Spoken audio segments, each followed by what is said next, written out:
Just want to remind you of our format. So this is the full webinar. This is going to be about 45 minutes, give or take. And we're going to talk about we've got some updates from the Ed Slott Group. And I'm going to talk a little bit more about a couple things with Ed and his team. And then we're going to talk about the market update. And then our Financial 15 or financial planning event or topic today is assembling your retirement team. You know, all these things are important. They're important, or I wouldn't talk about them. But this team that you should put together is just certainly one of the most important things you can do, and is often overlooked or played down a bit or not considered enough. It just adds so much value to your process and to your bottom line for sure. So we'll talk a lot about that. All right. So I think I gave you the outline. I asked you to subscribe and all of that. So let's move on here. So what do we have coming up? We've got, this week, I'm leaving tomorrow. I'll be down in the National Harbor Gaylord Hotel at the semi-annual Ed Slott training that we have. So it's going to be 3 full days. Well, driving time tomorrow morning, so 2.5 days for me. This year I sit on Ed's advisory board. So we have a couple board meetings before the event starts Thursday morning. What this Ed Slott training consists of, and I keep forgetting to bring in a manual, but the manuals are pretty thick. They're about this thick. And there's 2 of them. There's one for elite advisors. So you start as an elite advisor in Ed's program when you sign up for it. And that means that you have access to his analyst team, who are really great people. You hear them you hear their names all the time. Sarah Brenner, Andy Ives, Ian, I forget Ian's name off the top of my head, but I'll have to tell him that when I see him tomorrow. But you hear these people all the time, and they're excellent at what they do and the information that they have. And of course, Ed Slott. So Ed Slott is the IRA expert in our country for sure. And it's great to be able to have him as a resource. But you start with in the elite group, and then I think it's 3 years after you spend 3 years and follow the training. So twice a year, there's required training. There's an exam that you have to take after the training. It's no joke. You really have to research the material to be able to pass the exam. And it's required to do these exams. We had, I think, I looked at the statistics or the numbers. I think there were 6 people who were removed from the program for noncompliance since 6 months ago. So Ed and his team take it very, very seriously. But then after a few years, you graduate to the Master Elite group. So I've been in part of that group for some time. And that just means that you've been at it for a while. And then there's another manual and extra material for the Master group.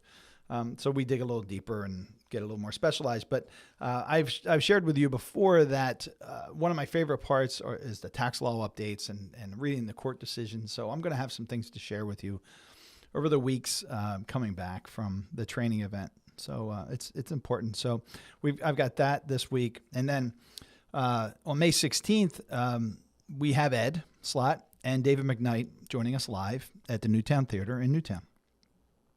I just can't communicate well enough how big of a deal this is. So Ed and Dave are going to be in Chicago a couple days later at the Heroes of Zero event. And it's slated as the first time on stage together, Ed Slott and David McKnight, 2 of the preeminent thought leaders in the retirement planning space. But that's not true, because first they're going to be with us at the Newtown Theater on May 16th. So I don't mean to take that away from Dave and Ed, but we came up with this date when we were together in Miami, and Ed, Dave, and I, and it's going to be such a great event. So special client invitations went out over the weekend. They went out before anybody else could sign up for it. And the benefit that your clients only have is that you can bring up to 4 guests. The general invite will be emailed out this week. I think some of the mailers already went out, but we have almost 50 people signed up already. So I looked at the the spreadsheet this morning to see registrations, and we have nearly 50 people with guests. So, the theater holds 200 and some, but I really I think 100 is probably, maybe 125 is our number, so it's not too crowded. So if this is something you want to attend, please make sure that you get that registration in as soon as possible. So that's going to be a really, really great event. And not only that, not only is the information going to be great, the venue is fantastic. If you haven't been to the Newtown Theater before, you're in for a treat. If you've been there before, you know exactly what I'm talking about. And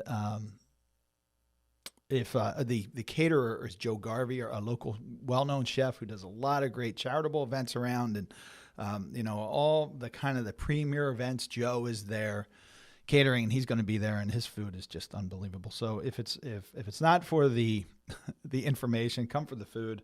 You're going to appreciate both. Okay, so we're going to get into the program. I'm going to share my screen here. Try to be mindful of the little video box so you can read it. Okay, so this reads, so we're getting into the Ed Slott updates, and this first letter is from Andy Ives. And the title of this is 5 Reasons You Should Not Open a Roth IRA. So you may be really surprised to hear me say this. And at first I thought to myself, well, I don't know if I want to get this out there. I think Roth IRAs are good, but I like this. I like this approach. So Andy writes, in my April 12th slot report entry, 5 reasons to open a Roth IRA immediately, and we talked about that, I included a handful of points as to why it's imperative to open a Roth IRA, especially before the tax filing deadline. But a coin has 2 sides. Here are 5 reasons why you should not open a Roth IRA. Number 1, you have no earned income.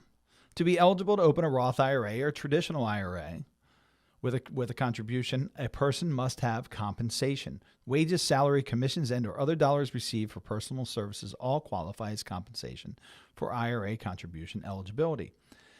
Things that do not qualify as compensation include pension and annuity income, interest income, capital gains or Social Security benefits. No compensation equals no Roth IRA contribution. So read those again, because I do get this question all the time. Things that do not qualify as compensation include pensions, annuity income, interest income, capital gains, or Social Security benefits. So more like passive income. You're not getting, it's got to be compensation, wages, salary, and commissions, and personal services. So that's important. I get asked that every year, so kind of put that in the back of your mind. No compensation equals no Roth IRA contribution. Of course, you can still open a new Roth IRA via Roth conversion. So we're talking about a contribution here. Conversions are different. We've talked about that in depth. Roth conversions do not require one to have any compensation. So let's be clear about that. There are compensation requirements for contributions, but not for conversions. As long as you have money in a traditional IRA, you can convert it to a Roth IRA. There are no requirements around that. And we talked about that just a couple weeks ago. If you want to go back to the video, I think it was 2 weeks ago, we talked about the Roth conversion and Roth contribution rules. So you have to have earned income, but you can't have too much earned income. So item 2, you have too much earned income. At the other side of the spectrum are individuals who make too much money to contribute to a Roth IRA. I am scrolling down. The phase out. Oh, there you go. Here's where I am. Let me point to that so you can see. The phase out ranges for Roth eligibility in 2023 are $218,000 to $228,000 for those filing married joint, and $138,000 to $153,000 for single filers. That's modified adjusted gross income. So in 2022, the phase outs were $204,000 to $214,000 and $129,000 to $144,000 respectively. If your modified adjusted gross income is above these phase out ranges, then you are prohibited from contributing directly to a Roth IRA. Yes, a backdoor Roth conversion should be a backdoor Roth contribution. Could be an option, but be wary of the pro rata rule. So I was having a conversation with a new client yesterday, and he was telling me that he's been doing a backdoor Roth contribution. And that's when you make too much money to contribute to a Roth IRA, but there's a way to make a non-deductible contribution to a traditional IRA and convert those funds to a Roth IRA immediately. It's best to do it immediately. But you have to be careful of this pro rata rule. So this person had his accounts at Fidelity, and Fidelity had recommended that they did this backdoor Roth contribution, but they really did it all wrong, and they didn't even count the fact that he had existing traditional IRAs, and the aggregate amount of those existing IRAs have to be counted towards that conversion on a percentage basis, and that's where we get this pro rata rule. So this person got horrible advice from Fidelity, and if he chooses to fix it, he has to go back and make adjustments for several years of mistaken contributions into the Roth. So there has to be adjustments. So that's if you make too much money, you can't contribute, and you have to have income. So number 3, you need the money soon. A person always has access to his Roth IRA contributions, tax and penalty free, but if you need the money for a big purchase soon, or if you need the money for daily living expenses, it may not make sense to go through the process of opening a Roth IRA right now.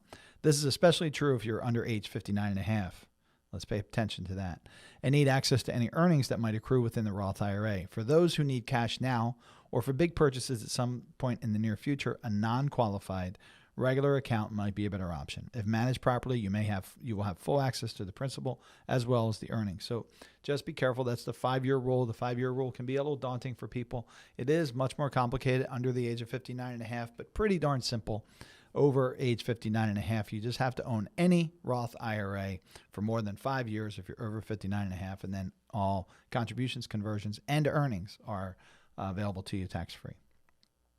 This is a big one, so let me scroll up a little bit there. Okay, I'm here, number 4. So let me highlight this. Number 4, your beneficiary is a charities. Is a charity. Charities do not pay income tax. If your goal is to leave your IRA to a charity, then definitely do not fund a Roth IRA. Why pay taxes on the dollars yourself and go out of your way to create a tax-free income source for an entity, a charity, that won't pay taxes anyway? Instead, fund a traditional IRA. Take the tax deduction if you're eligible, and in the end, no one pays taxes on any of the IRA dollars, neither you nor the charity. That's a great point. And people get very excited about tax-efficient planning and doing Roth conversions and funding life insurance, and that's all great, but sometimes we have to cool people down and say, wait a minute, it doesn't always make sense to convert all of your IRA funds or your 401k funds or your tax-deferred money to a Roth. If part of your money is going to end up going to charity, you don't want to convert that, as Andy says here. If sometimes people can leave a balance in their IRAs that they never pay tax on. You have to manage that. You want a required minimum distribution or an amount that generates a required minimum distribution that is below your standard deduction if you don't have any other income. So be careful about that, charity, and don't run too hard and too fast into these Roth conversions. I see people all the time that make big conversions when they could have done them more over time and save themselves considerable tax dollars, or they make they'll convert money that they're likely going to leave to charity. That's a big mistake. You can't undo these things. You can't undo a Roth conversion anymore. There used to be a recharacterization, but that doesn't exist anymore for conversions. It still exists for contributions. So important. You just don't trust this. Number 5 I like because I hear this sometimes. You just don't trust the government to keep its tax-free promise. So in a recent class, somebody referred to the government as Uncle Scam. I never heard that before. It's an interesting soundbite. But yes, tax laws are effectively written in pencil, and the tax-free benefits of a Roth IRA could theoretically be stripped away. If you think the rules will change and tax-free earnings on Roth IRAs will be eliminated from the tax code, then you probably should avoid a Roth IRA. A queen-size mattress might be a better option, he jokingly writes. However, it is our opinion that Congress has tipped its hand, and they sure have. They love Roth IRAs. This was evident in the Secure Act 2.0 with all the new Roth options, Roth SEP, Roth Simple, Roth Employer Match, etc. Roth means tax revenue now, and that is music to the ears of a politician. So yes, the government has shown us exactly the opposite. They're pushing as much as they can into the Roth, and actually just prior to the previous Secure Act, the first Secure Act, there was discussion about limiting the amount that a person could put into a tax-deferred 401k, and everything else would have to go into a Roth. So they're pushing more and more contributions to the Roth. So fret none about that one.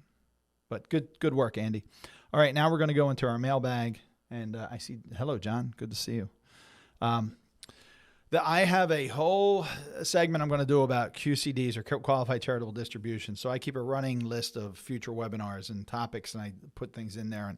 And as I was preparing something for a client regarding QCDs, I went into one of Ed's modules about qualified charitable distributions, and I said, I have to share this with the group. So that's going to be coming up. I don't know when, but coming up at some point. We're going to talk about qualified charitable distributions in depth. But Ian Berger writes, there's Ian's last name, qualified charitable distributions and spousal IRA contributions. Today's slot report mailbag. So I know I'm cutting off the headline. Got to get better at that. But the mailbag is when people write in with questions, obviously, and then the team answers them. So the question is, can I make a qualified charitable distribution or a QCD for my IRA to pay for my grandson's summer church camp? Susan writes that, and Ian writes back, hi, Susan. You can only make a qualified charitable distribution if the donation would be 100% deductible as a charitable contribution if you made it as a regular donation that is outside of your IRA. This means that nothing of value can be received in exchange for the donation. A QCD would not be available here since something of value is being received in exchange for your donation. So you need there are some other requirements, and we'll talk about that. You need a letter.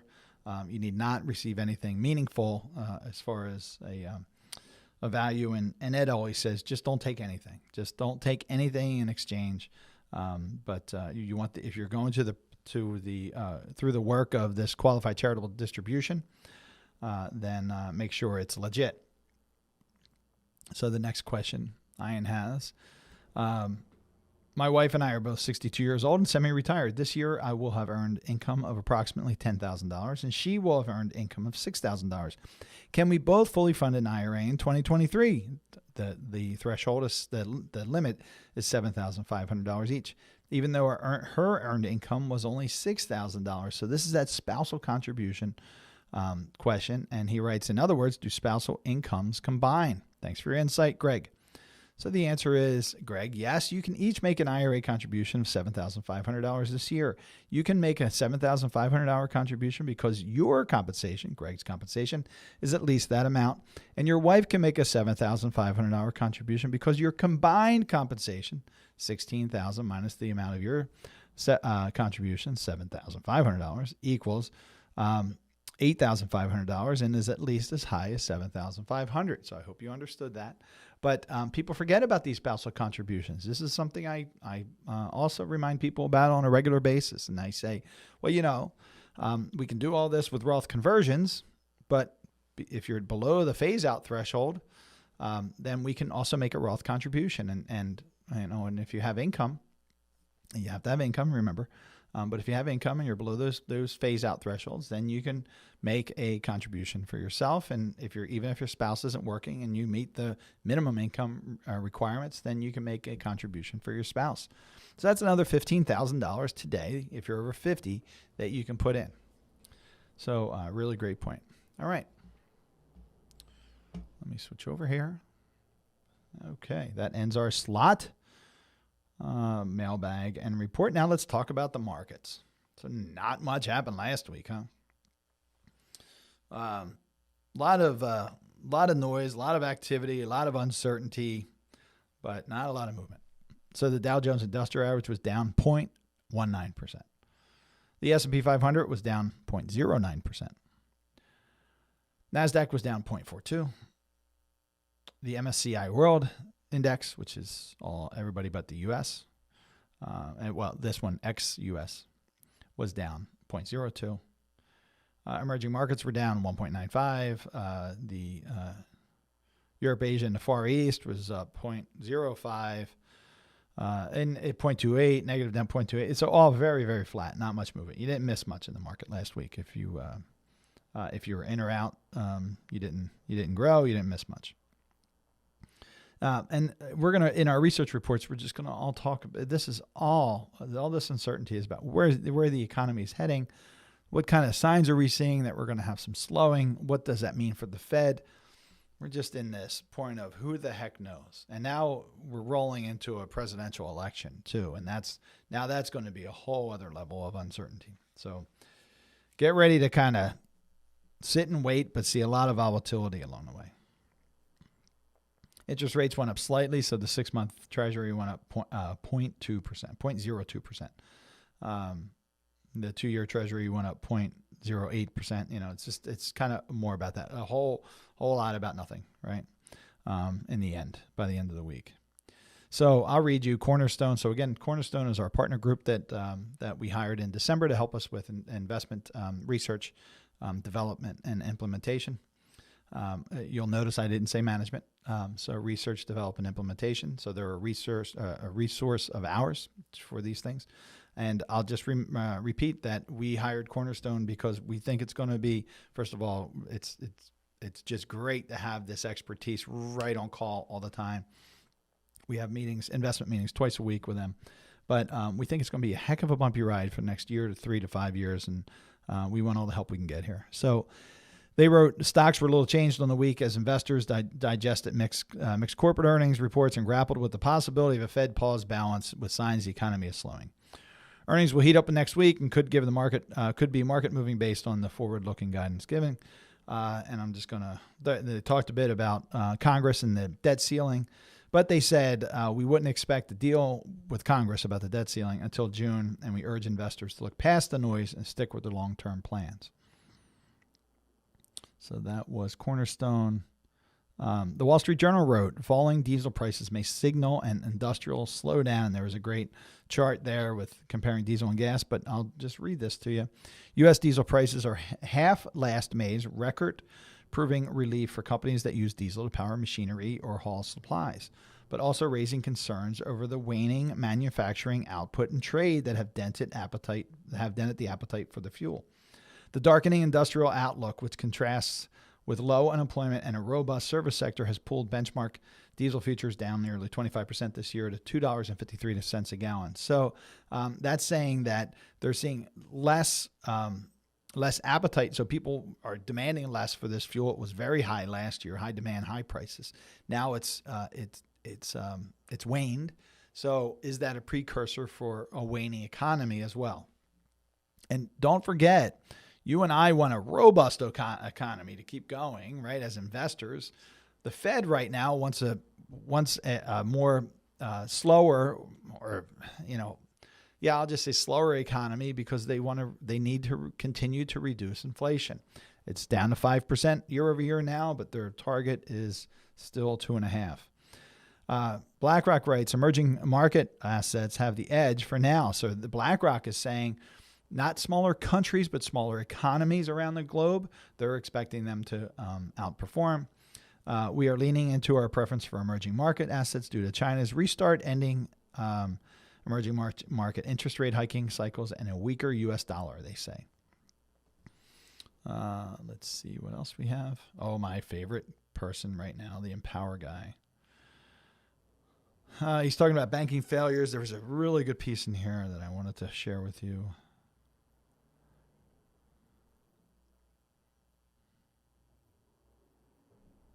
He talked more about, so let me just jump in. So last week's data contained plenty of evidence that the economy continues to wobble in increasingly wider arcs, even as it makes its way into the atmosphere, higher to the atmosphere, including vastly different directional readings from the first two regional Fed manufacturing reports.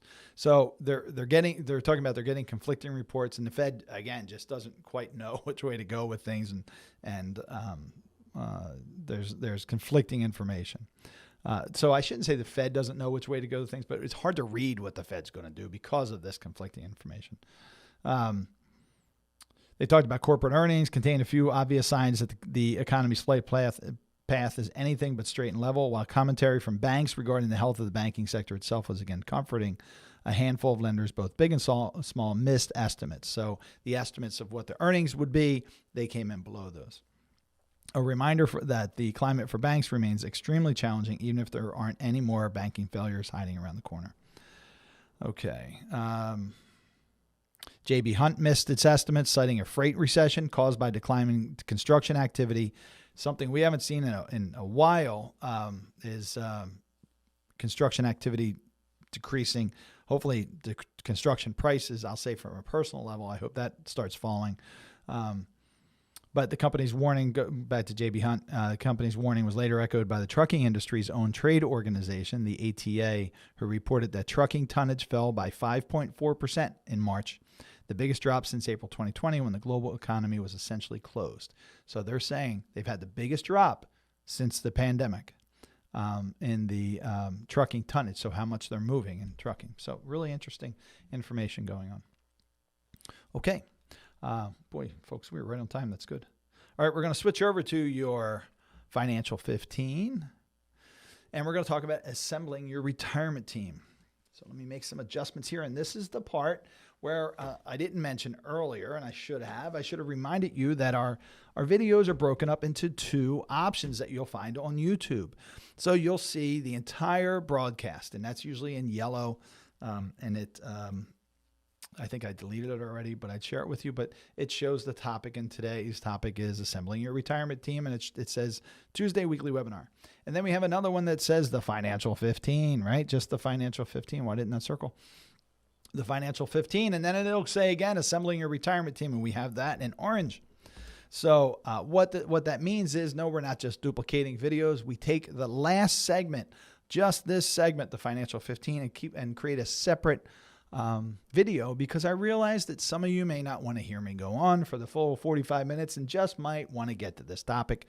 And if you want to do that, you can either scroll through the entire webinar and go to, it's indexed if you want to watch the whole webinar, which means it's kind of on that scroll. You can see that's the slider, or the tracking bar. You can see exactly where things come in, and it's also in the description.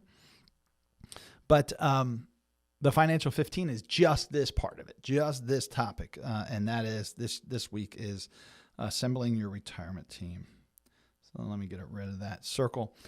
So if you're just joining us for the Financial 15, welcome to the Financial 15. This week's topic is assembling your retirement team. And if you haven't already, please like, subscribe, and hit that notification button. If you subscribe and you want to listen to us live, then you can ask questions live.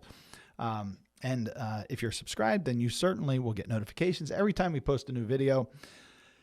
We always like a like if you like the video, and love comments. So would appreciate them. So let's talk about your retirement team. So what is your retirement team?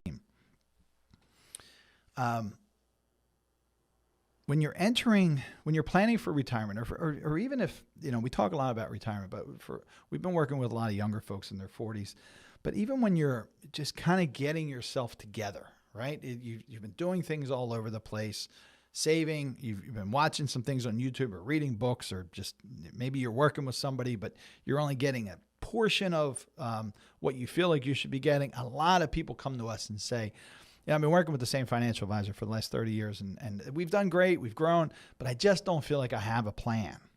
That's really common, because the majority of the financial advisors out there are investment focused only. And we've talked about that before.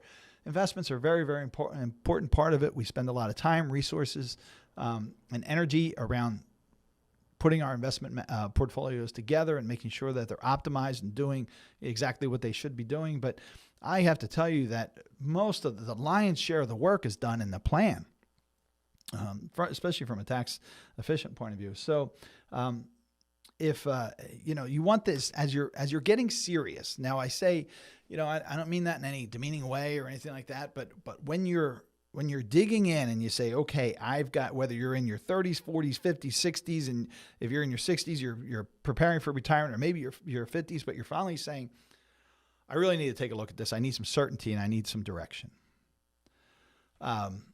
That's when it's time to put that team together. That team should be there to help you succeed, and it should certainly be there to give you extra value. So there's a lot of do-it-yourselfers out there, especially from an investment point of view. And listen, it was pretty easy over the past 15 years to get some good positive returns. But I'm willing to bet you, if you were a do-it-yourselfer, you probably gave up, a significant amount of money over that time just by doing it yourself and not having good financial advice. And I'm going to talk about, where the studies have shown there's a value there for good financial advice. But there comes a point when most people realize that and they say, okay, I can't do, we just went through and talked about a litany of things in our analyst reports and the market reports about uncertainties in the market and where the market's going from here. And, we believe firmly that you can go find a video called The 3 Pillars of Investing that I do. And how do you manage all this uncertainty and growth in the markets or slow growth in the markets and funding your needs, whether they be retirement or just your day-to-days. It is asset allocation. You say it with me: asset allocation, principal protection, and account segmentation. So they're the things that give us that certainty from an investment point of view. Where was I with that? But that's an example of what a good financial advisor can bring you, as opposed to doing these things yourself. Because we've had folks who say, I've brought this idea to my own financial advisor, and they say, I can't even get my arms around that, right? And certainly individuals point to that account segmentation all the time on the screen when I do it or on the whiteboard, and they say, okay, I can't do that. I don't know how I would even put that together or figure out those components. But that's one of the things that we bring to the table as financial advisors. And this isn't a sales pitch for us, right? I hope that the right people find us, and it's a good fit for folks. And we're always excited to be able to help folks. But this team should help you move forward with stability, confidence, and a level of comfort. And they should also, by the way, be able to show you financial value. So let's dig into it. That's why you should have your team. So what does your team consist of? So we talked about the why. So why is some stability. I don't know why that's there. Confidence. And I'll say comfort too, right? So, there's a lot of worry that goes into, I'll just go back to retirement. When you're planning for retirement, the first few years going into retirement, and even the first few years during retirement, there's a lot of worry there. When you've got a team of experts working for you, they're all like-minded, they're all set towards your goals and working towards your goals, that gives you a level of comfort. It just really has to. It might take a little bit of time, but that's there's the financial benefit, and there's also that the feelings benefit, that feeling of comfort. So then who? The why, you have the why, and then you have the who. So I always like to do this as a circle. So let's draw your circle here. And you really need 3 key folks, right? And I'm going to say the first one is a qualified financial advisor. So, and in no particular order, you could start anywhere, but most people start here, honestly. There are certainly exceptions, but most people start with their financial advisor. But there's some things that the financial advisor should be. First of all, I believe that financial advisor should be a certified financial planner. So the certified financial planning designation is the most respected in our industry. It's also the most challenging to get from a planning point of view. It takes, I think, 5 or 6 exams just to sit for what was, when I took it, a 2-day, 11-hour exam. It's a 1-day, I don't know how many hour it is now, but it's just as difficult. 50 to 60 people who take this exam pass, depending on when they take it, right? You not only have to show the material or learn the material, but you also have to show a high level of proficiency in the material. And it's very, very challenging. But why wouldn't you, in the scheme of things, why wouldn't you hire a certified financial planner? If it is, and it's also the only board certification in the financial planning industry. A lot of these other designations you see are put together by groups that really just generate revenue from them, if I'm being honest, that person. And as a certified financial planner, you should also be a fiduciary. So that is a really important topic, so everybody should know what a fiduciary is. And that is simply the best interest of the client, of the client. Number one, first, foremost, all the time. First, foremost, and all the time, you should be acting in the best interest of the client. So I always say, if you ask your financial advisor if he or she is a fiduciary and their answer isn't immediately yes, if it's anything other than yes, the answer is no. If it's, well, we work in the best interest, we work towards the best interest of our clients, or we strive to work in the best interest of our client, that's not a fiduciary standard. So, and there's a couple reasons that I recommend not working with the large firms, the Wells Fargos, the Morgan Stanleys of the world, any of them, because any broker dealer has a built-in conflict with their financial advisors and how they distribute advice. And they've been working against this best interest standard, the fiduciary standard, for many, many years. And I have a fundamental problem with that.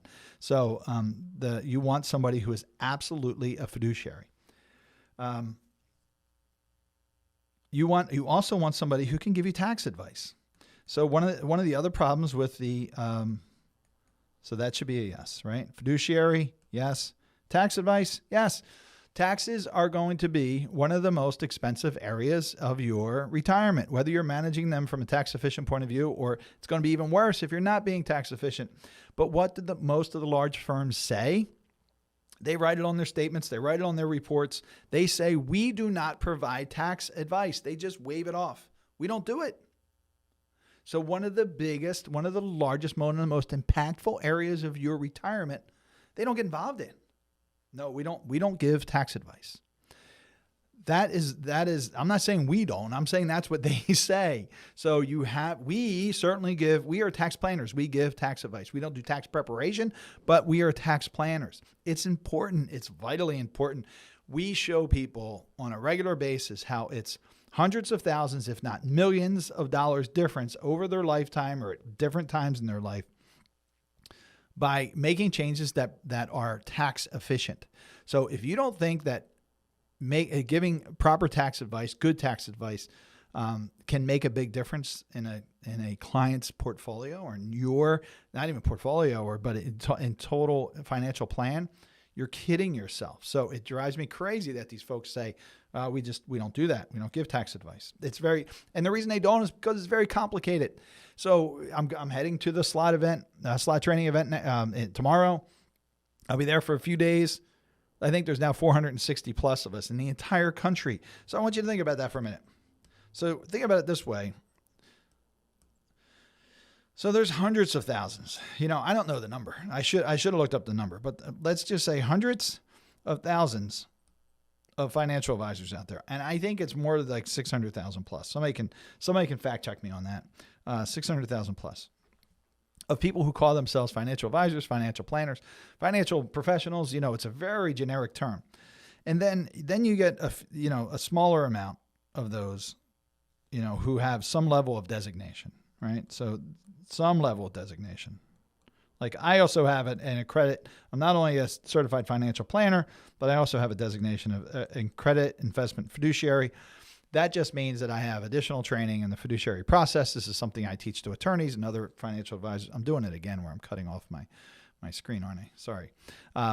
So let me just show you and for those of you who are just listening, I'm writing on a whiteboard, and let me just go back to what I just realized I was cutting off with my little box of myself up there. So fiduciary, you want that answer to be yes. Do you give tax advice? Do tax planning? Yes. Now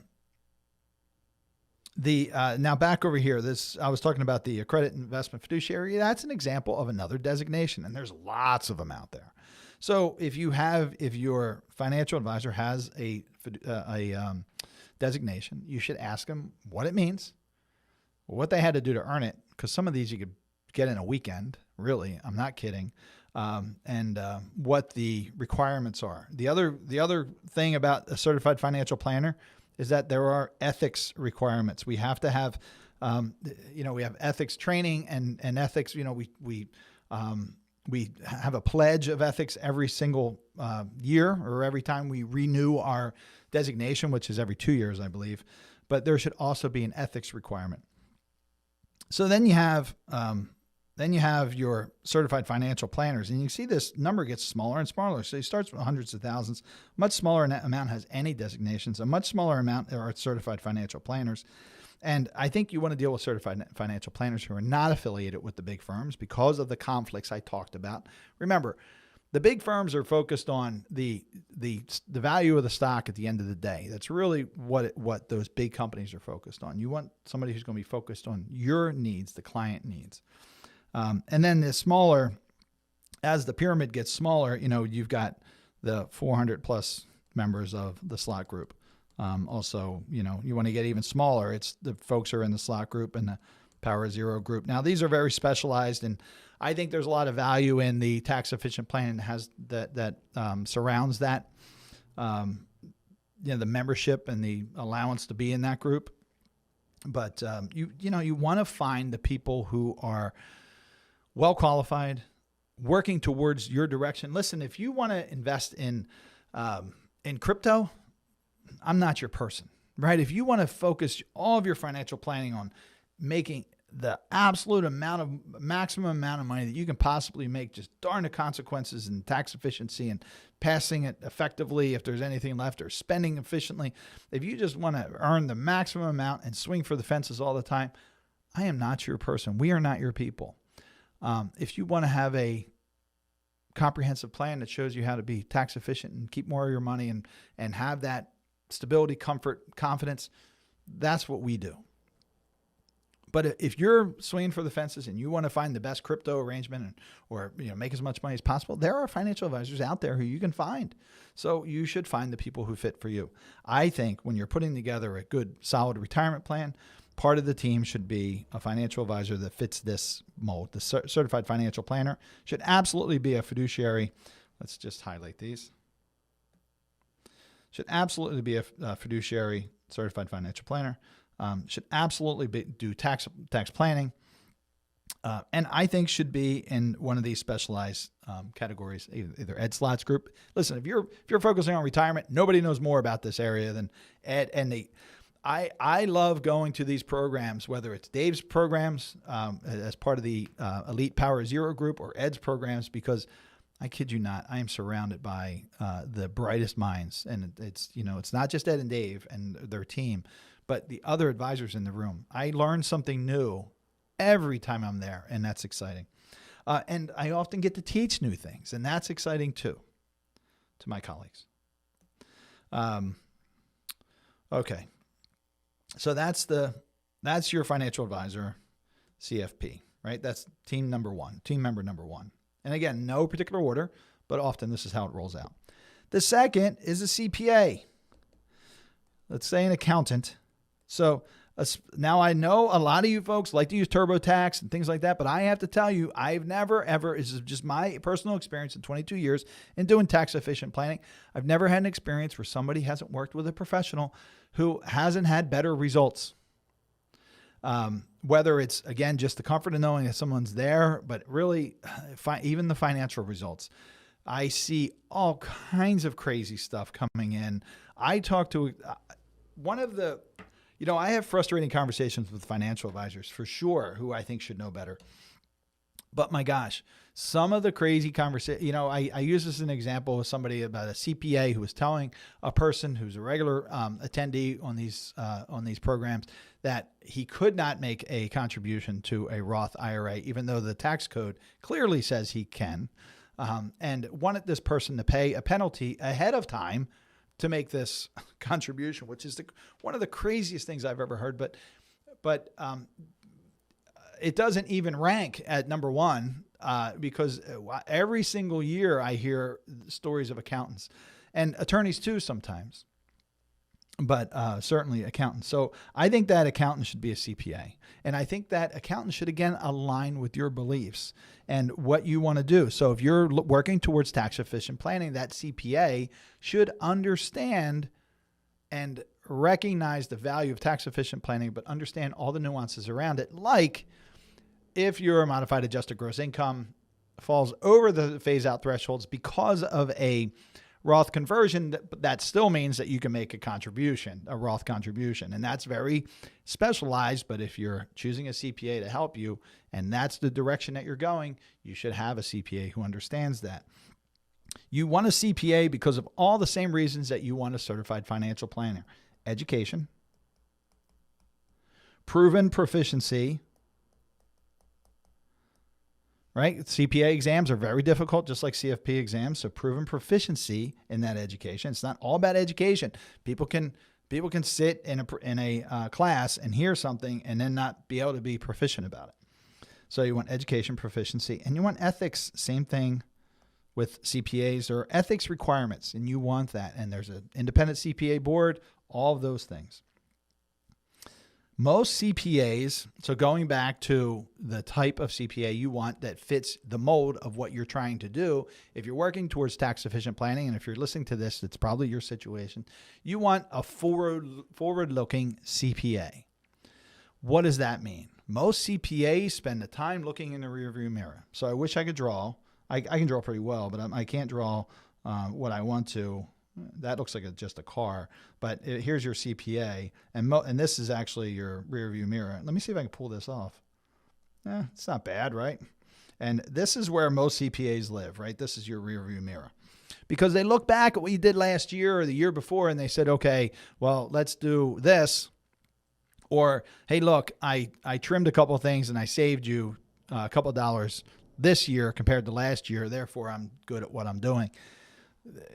Rear view mirror is not the only way to drive. You also want to be looking out the windshield and looking at what's ahead of you and focusing on the plan and being and managing those efficiencies before you're being reactive to it. I hope that makes sense. So you want the right kind of CPA. You definitely want a CPA. Please don't, if you're going to take this seriously, and you should take your financial situation seriously, and you're developing your team, hire a CFP. Hire the right CFP who specializes in the type of planning you want to do. And if it's tax efficient planning, tax efficient retirement planning, they have to be part of the Ed Slott Group. They just do. I encourage people all the time, other financial advisors all the time. You got to join this group. And the fact that there's not 600,000 as part of that group instead of not even 600, 460 some, it just astonishes me. But find the right financial advisor. Find the right CPA. For all these reasons: education, proficiency, ethics. You want somebody who's forward-looking, who has a planning mindset. Forward-looking, that says. And then last is your attorney. All right, attorney. Let's do this like this. I like the bubbles. Bring this down. Yeah, I got bubbles up there. Okay, so attorney. So you may just need estate planning. I'll tell you that most people, I'm finding that almost it doesn't matter any. So I was talking with clients yesterday who live in Missouri, and they're 40 some years old, young. They want to retire, and they need an elder law attorney for their estate work because they both have parents who are alive, and their parents are in their 60s. So at some point, their parents are going to need some potential help, and whether they may not need their kids' help, but their kids may be involved in the process, and they may, in this case, they're likely to be involved in the process, and they may also need the assistance of the lawyer. So if you're going to have a lawyer, establish your documents and your estate plan and all that, plug in an elder law attorney if you have parents who are still with us, or folks, if you may not be considered elderly now, but at some point, hopefully you are. So develop that relationship now before you need it. You've all probably heard the example I had with my own mother. We struggled with getting her from a hospital to a rehab center. We called her attorney. We worked on this for several days with the hospital. The hospital was given this runaround. I learned after the fact it has to do with the compensation, of course, they get for the type of situation she was in. And after days of frustration, I called the attorney that I introduced my mother to and had put together her documents and her plan. and it was all rectified within 20 minutes. That's the kind of relationship you want when things are difficult. But you don't want to wait until things are already difficult to develop that relationship. I hope that makes sense. So you want an estate attorney, of course, to set up. Please don't use LegalZoom. Please don't use, the Susie Orman binder or whatever. These are serious matters. Take it seriously. Yes, there's costs involved. Oh, I have to get back to, I don't have time, but unfortunately,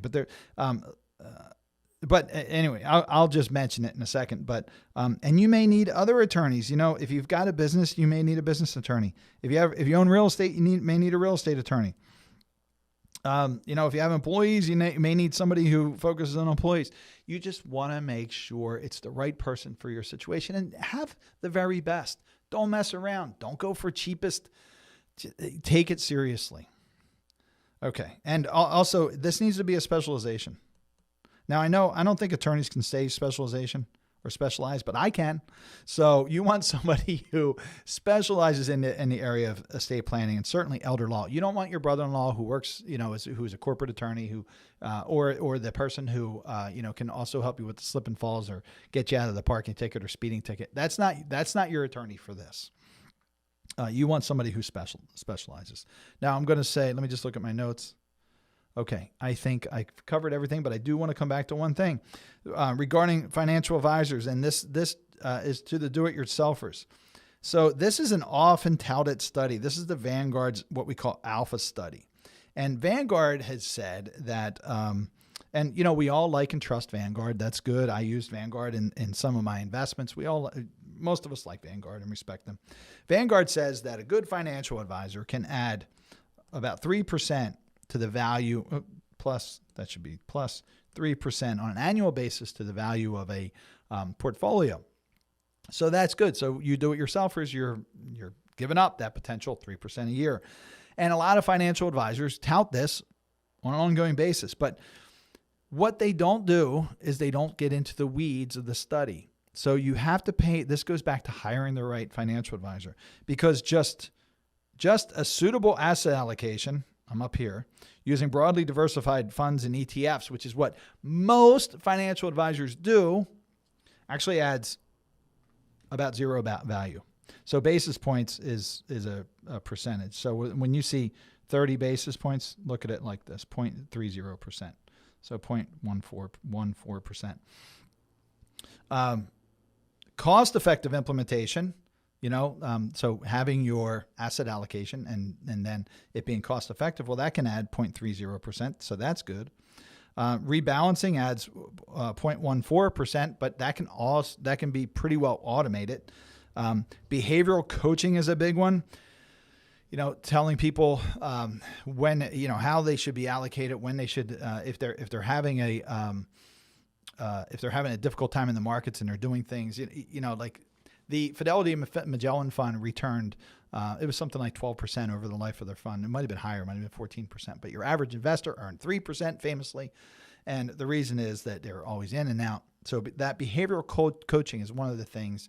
If you have a good plan, it'll help you stay engaged and you won't be as capricious in your investment options. And that ranges all the way up to 2%.